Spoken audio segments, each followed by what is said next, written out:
আসসালামু আলাইকুম, good morning everyone. আশা করি আপনারা সবাই ভালো আছেন। আজকেও আমি অফিসে যাওয়ার উদ্দেশ্যে প্রস্তুতি নিচ্ছি। তো আপনাদেরকে এই ভিডিওটির মাধ্যমে দেখাবো যে আমি প্রতিদিন কিভাবে অফিসে যাই। তা আমি চেষ্টা করব এই ভিডিওটির মাধ্যমে দেখানোর জন্য। তো আশা করি আপনারা আমার সাথে থাকবেন।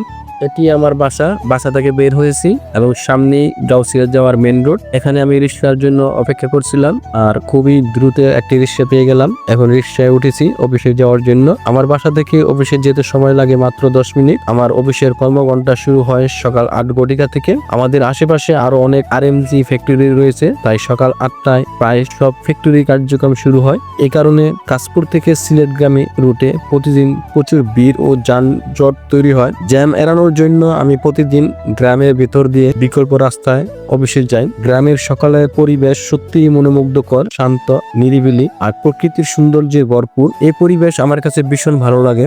এখন আমি আমার অফিসের কাছাকাছি চলে এসেছি। আপনারা দেখতে পাচ্ছেন এই ভবনটি আমার অফিস, যা একটি 9 তলা বিশিষ্ট বিল্ডিং। অফিসের প্রবেশ পথ বেশ সুন্দরভাবে সাজানো আর বাহির দিক থেকে আমাদের অফিস অনেকটাই আকর্ষণীয় লাগে। তো এভাবেই প্রতিদিন আমি আমার গ্রামের ভেতরের সুন্দর পরিবেশ উপভোগ করতে করতে অফিসে যাই। আশা করি আপনাদের আমার যাত্রাপথ ভালো লেগেছে। তো সবাই ভালো থাকবেন, সুস্থ থাকবেন এবং আগামী আমি যে ভিডিওগুলো দিব তা আপনারা দেখবেন। ধন্যবাদ।